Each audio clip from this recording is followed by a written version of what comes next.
Hey, what's up? I'm glad you made it here. This is Rodder MMA Bet, and this is arguably the most comprehensive and profitable betting channel on YouTube. I have experience of betting MMA and the UFC for more than 9 years, and I'll be here sharing my betting strategy for the upcoming events.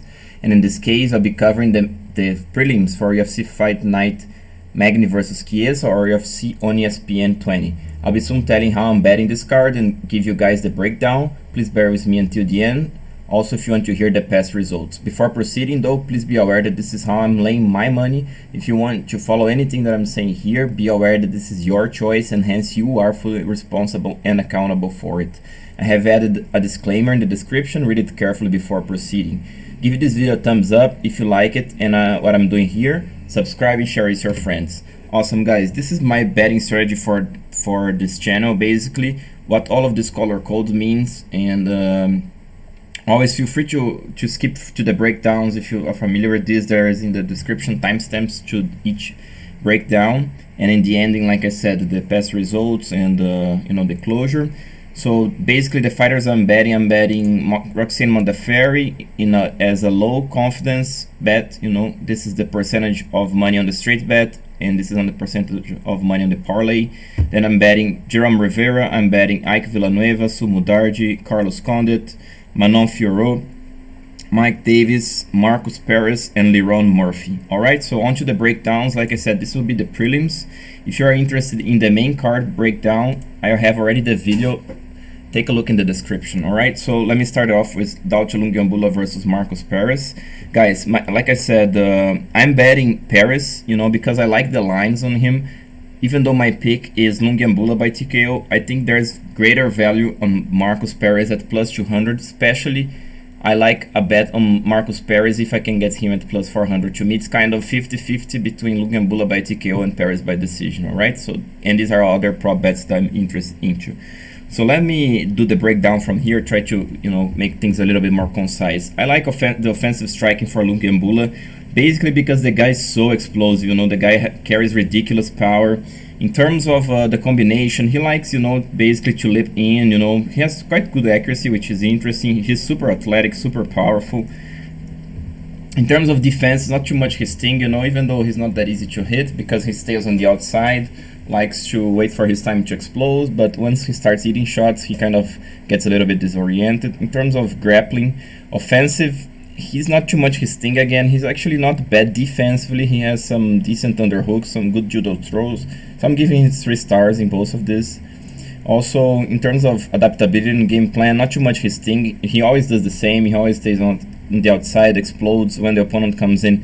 He likes to throw some bombs and catch the guys. But that's his style. That's where he's strong at, In terms of cardio, heart, and toughness, he's very tough. He has a good cardio, In terms of heart to win in the fight, it's kind of average, but still, I think he deserves 4-star.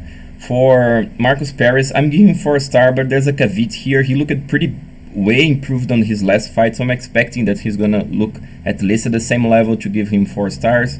Like I put here before, good feints, in and out. He was using good angles, moving his head, good straight punches, was coming to deliver shots. He can go with the good switch kicks, head kicks.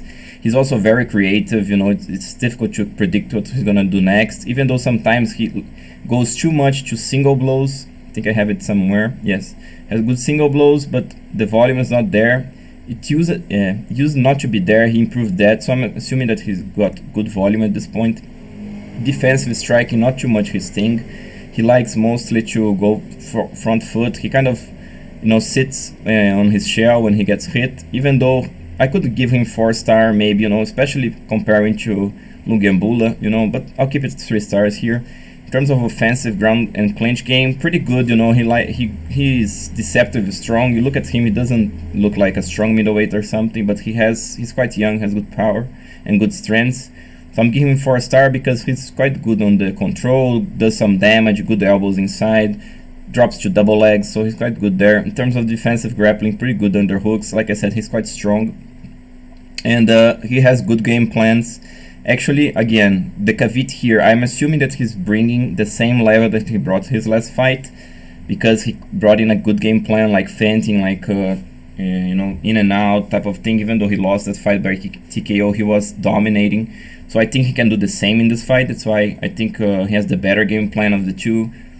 Also, I think he's a little bit tougher, even though actually he's not tougher. You know, both of these guys are super tough. Obviously, you know, Lungiambula is much stronger physically than Perez, but I think he's tough enough. His chin is very good at this point. You know, he has a good heart, and the cardio is also pretty on point, right? So like I said, I'm picking Lungiambula, but I'm betting Perez because there is more value there. This fight is quite tough to call. Why? Because, like I'm putting here, if Dalcha wants to win, he has to pressure and big early. He has to draw the attack and defend the takedowns. Now for Perez, has to use the superior footwork, the better techniques on the hand, has to hit and run, because if he's gonna sit in the pocket against Lungiambula, he's gonna get TKO'd for sure, and he has to wrestle, you know, make Lungiambula fill up those muscles with blood, slow him down, and then he picks up the pace with the strikings and whatnot, alright? So to me it's kind of 50-50, because Perez is not the, you know, most polished fighter in the world. I think he'll make some mistakes, but I think the chin will hold up, you know. And yeah, it's kind of 50-50. You know, Lungiambula could land heavy. He could, you know, eat some shots and make him clinch, make him wrestle, at the end pick up the pace. So it's 50-50 between these probabilities. I'm thinking that's either Lungiambula by TKO or Perez by decision. Moving on to Manon Fiorot versus Victoria Leonardo. Let me just fix this real quick. Sorry about this. Alright, so the pick is Manon Fiorot by TKO. I'm picking her by TKO, even though I think it's a little bit less likely, even though I think, oh, no, let me pick her by TKO. I think it has a good chance there. And in terms of bet, it's Fiorot by TKO. I'll get her at plus 500 if I can find this line, or either way by decision at plus 400. So let me tell you guys, how do I see this fight? You know, Victoria Leonardo, she's a very tough girl, but like I'm putting here, I don't like much her striking, to be honest. You know, she's not the longest, biggest girl, you know. She's quite limited in the offense from what I've seen from footage. You know, she has tried to tough it out, you know, moving forward, but she does in straight lines. You know, she tries like 1-2s, but she doesn't carry much power. In terms of defensive, it's a little bit better. She doesn't get hit that often, but still she tries to bang a little bit, and she doesn't have the range and the power. So that's why I'm giving her these two, you know, this grading of stars here. In terms of grappling, I'm giving her 4-star. I think it's her best asset. You know, I like what I've seen from her last video.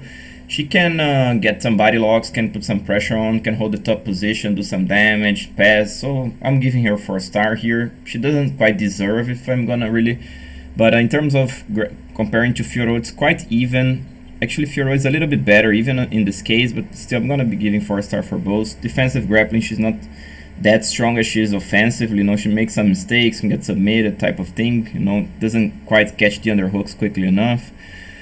Consistency and adaptability, she has good game plans, I'll give her that. She adapts pretty well in the fight. I think she deserves 4-star here. In terms of cardio and toughness, she's 5-star. She's super tough. She's very consistent in terms of the pressure. So I like her in this aspect. Now Fiorot, she's a very good striker, you know. I'm not giving her 5-star because I don't think she has the best choice of attacks at the right time. She likes to side kick too much to my liking. I think she should use better her straight punches. Side kicks more occasionally. She goes opposite. She goes more side kicks than other thing. Even though she has great potential everywhere, you know, I think because of her choice of attacks, I'm giving her 4-star. She's also very tall, like 5'7" for flyweight, right? And for a woman, and she's quite rangy too. So defensive striking, she's also not easy to hit. She has good, you know, she slips some punches, counters, so it's pretty good there. Offense, clinch game, she's good, you know, she's good in the clinch, good position, good damage, you know, can take girls down. Defensive grappling, very good. She's very tough to hold down. She's tough to hold on the clinch. I don't like much her game plans, mostly because what I said, you know, it's basically because she doesn't, you know, she doesn't, I don't like her choice of attack, like I said. You know, and in terms of game plan, you know, I think she should use her height and reach so much better, you know. So it's kind of, she has so much potential, but I don't think she realized yet. So I'm giving her 3 stars. And in terms of cardio and heart, actually, I think I somehow didn't do this right, because she's at least 4-star here. She's pretty, you know, tough. She doesn't have the best heart to win the fights, but she's pretty tough, you know. So let me fix this one here. Sorry about this again. Awesome, guys. Sorry about this again. So in terms of the keys to victory for each fight. Leonardo, she has to draw the attack, especially she likes to sidekick a lot. I would like to see Victoria drawing the side kicks and then shooting or clinching, and holding the top position as long as she can, and then go ugly on the clinch, because Fiorot has the better skill, so she has to go a little bit ugly on this fight. Fiorot, she has basically to use simple punches, she has the height, her the reach. Victoria Leonardo makes a mistake, chin is up, so start landing to that chin, hit and run, don't back straight, and Fiorot should take Victoria down. This is the easiest path to victory for Fiorot, because Victoria struggles a little bit from her back. I think from the top Fiorot is very good. She can, do some damage, and after Victoria is tired, she can, land more straight punches. So it's much easier for Fiorot to win this fight than the opposite. Interesting that the lines show quite even money. Actually, Fiorot came as an underdog. I would like to have bet as an underdog, but I have a bet on her as a pick'em, which is, I think it's a good bet. But still, let's see, because Victoria is tough, she's getting side, and it's Fiorot's debut, so that's why I'm not too confident on Fiorot, but I think she's definitely worth a bet, at least that's what I think. Alright, so Mike Davis versus Mason Jones. Guys, I'm taking Davis by TKO. I would bet him at TKO at plus 400, or decision either way at plus 500. So, how do these guys match up? Davis, he's very fast, he's very good on the offensive striking, good straight punches. He also has good calf kicks, good leg kicks, like I'm putting here, He's not afraid to swing, he has good power, he's like tall, big, long, athletic, he's always in shape. Overhand is very good, he's also good in wrestling, like I'm putting here. So, yeah, so in terms of defensive striking, not too much his thing, because he likes to hold the ground, likes to bang, the chin's quite tucked, but still he doesn't, quite move out of the range, doesn't control the range that well. It's pretty good, but I think he likes more to throw his combos to get off, show that he's athletic, he's powerful, than, to have a smart fight. In terms of offensive grappling, I'm giving him 3 stars, just because he doesn't shoot enough. He's a pretty good wrestler, actually. In terms of grappling, he's not that good, so that's why I'm giving 3 stars. For defensive grappling, for the same reason, good takedown defense, but not much of, technical grappling or something. He's not the most, adaptable and consistent guy. I think he kind of does the same all the time, which for him obviously works, because he's so big, so athletic, so powerful, so everything. So that's why his style, even though it's quite basic, it's very effective. So still, I'm gonna giving him 3 stars. And in terms of cardio, heart, and toughness, this guy is very tough. He's always in shape, has good cardio, and he's there to win the fights. There's no doubt about it. Mason Jones. In terms of offensive striking, I'm giving him 3 stars. Could go 4, but he lacks a little bit of power, of speed. Even though the technique, it's quite even between these guys. Jones a little bit more creative, so I could give him 3.5 stars. And just because he doesn't have the athleticism, the speed, In terms of defensive, I like Mason Jones better than Davis, because his lips punch better. He's very good, in throwing leg kicks inside, throwing some counters, so he's pretty good there, In terms of offensive ground and clinch, he does a good job, good clinch game, good control, quite decent wrestling, good damage inside. Defensive grappling, he's very good, with the underhooks, caping, can reverse positions, attack the takedowns himself. Consistent adaptability, he's better than Davis. He has more tools in his toolbox, And in terms of cardio, heart, and toughness, Davis has more than he does, because, again, he's not the best athlete in the world, unfortunately. But he's tough, and he does a very good job, so that's why he's 4 stars. What does Davis have to do to win this fight? He has to feint, to explode, use his athleticism to his advantage, and wait for Mason to throw, and throw together with him, Has to be careful with the front foot, because he's quite heavy on the front foot. This guy has good calf kicks, so has to be aware of that. And basically, try to be a little bit more dynamic, not just stand in the ground. As powerful as he is, I would like to see him hopping more, being a little bit tougher to hit and whatnot. Now Jones has to block the bombs, avoid the straight shots, which is very difficult, this is basically what the boxers do. So he has to, be very good defensively, which he is, so has to be really sharp here, and make this guy grapple, he has to slow Jones down somehow, and after the second round, pick up the pace, you know, go ugly, throw power punches, make Davis respect him, and again, go for the calf kicks. The calf kicks is key for Jones to win this fight.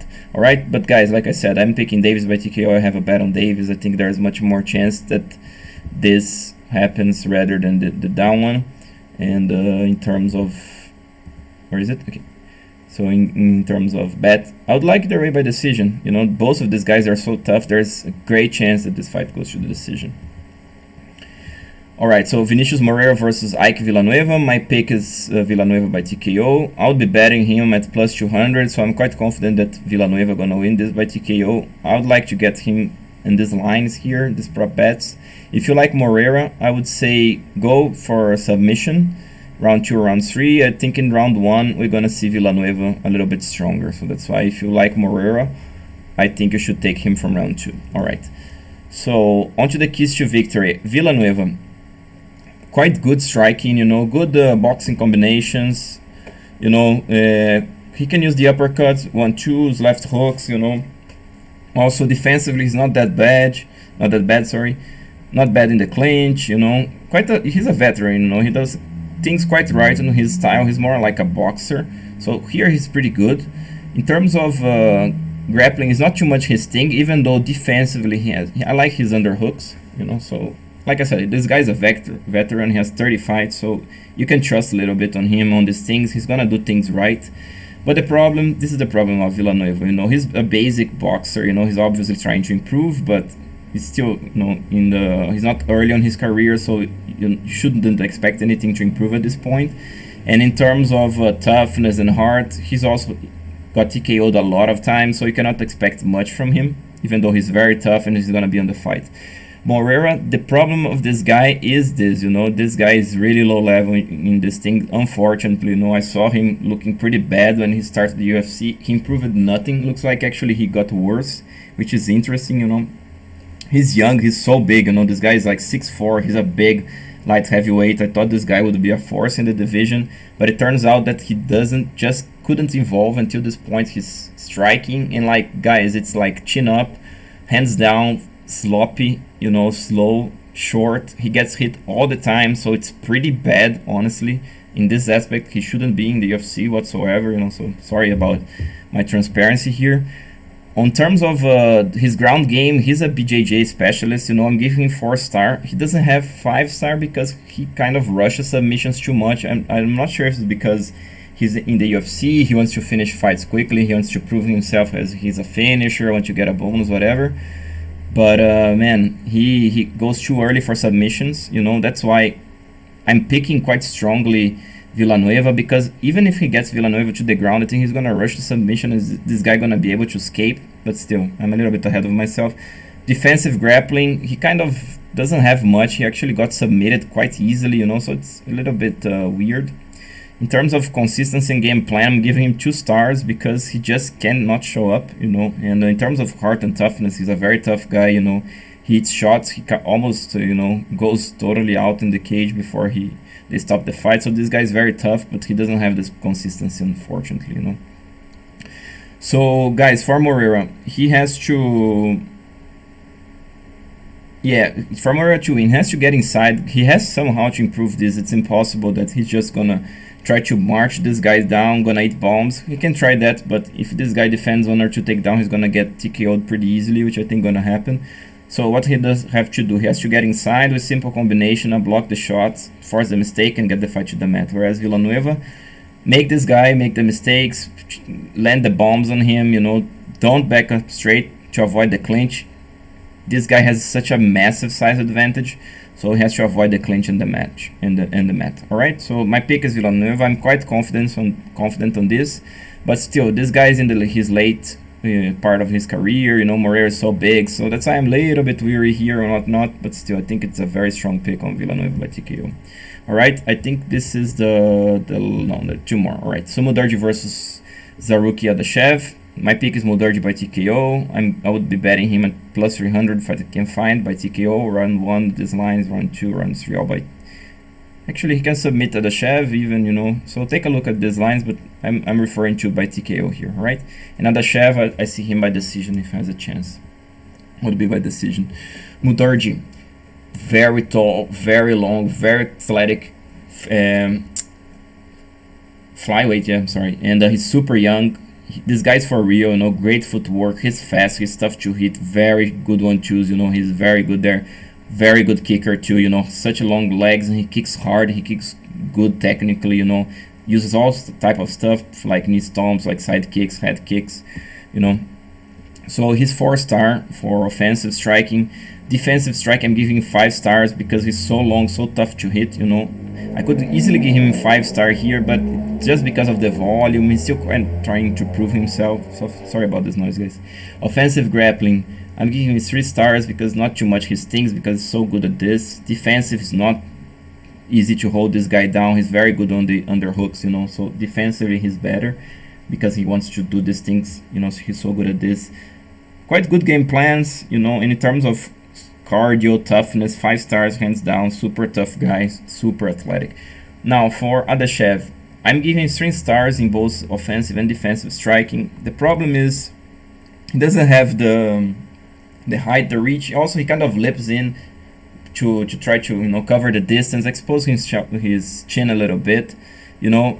Also, the caveat here is that I couldn't find much footage on this guy, so I'm assuming that from what I've seen from highlights is true, which is quite tricky, but still, I'll give him 3 stars in both. In terms of the clinch, again, it's not like elite. He doesn't have elite sambo or something, at least from what I've seen in the videos, in the highlights, and I don't see him much adaptable. I see him quite tough, right?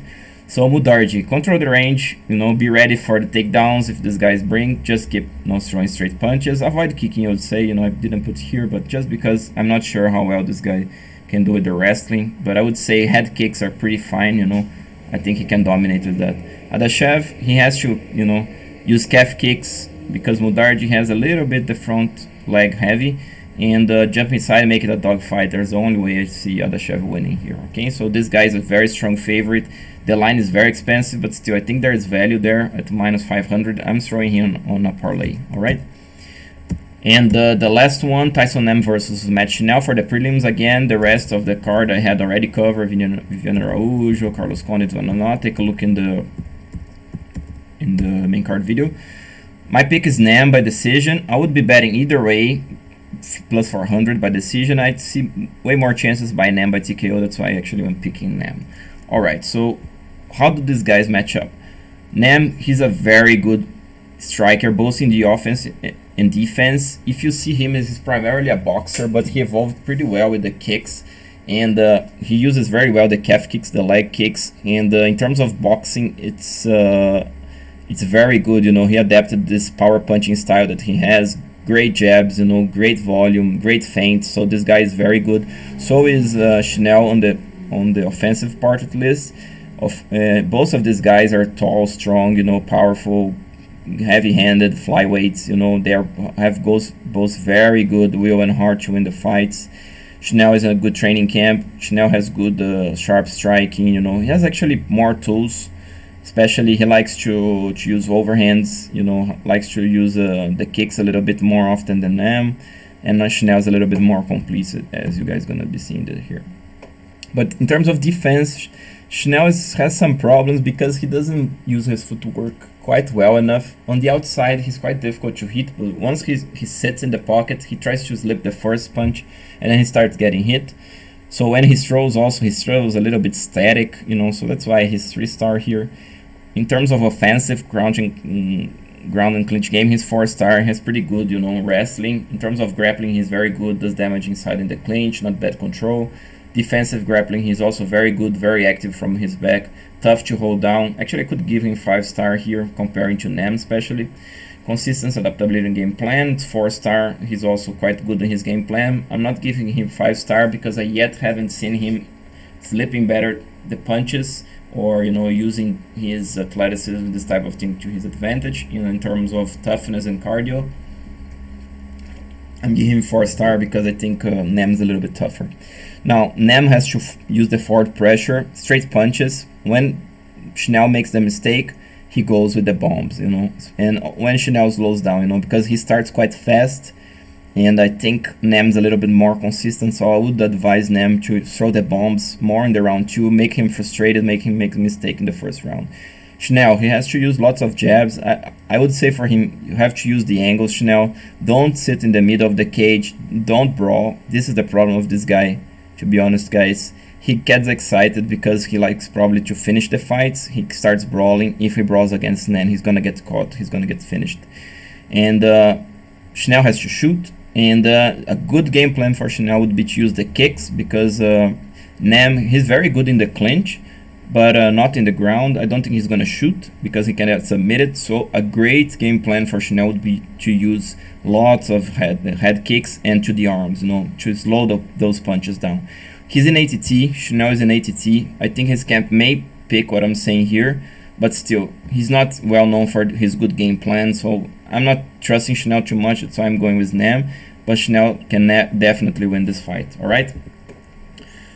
Guys, like I said, this is basically what I wanted to cover here with you guys. These are the fights that we covered. Again, I'm gonna be betting Marcus Perez. Actually, I want to wait a little bit to see this line climbs up even more. It's a good bet here in my opinion.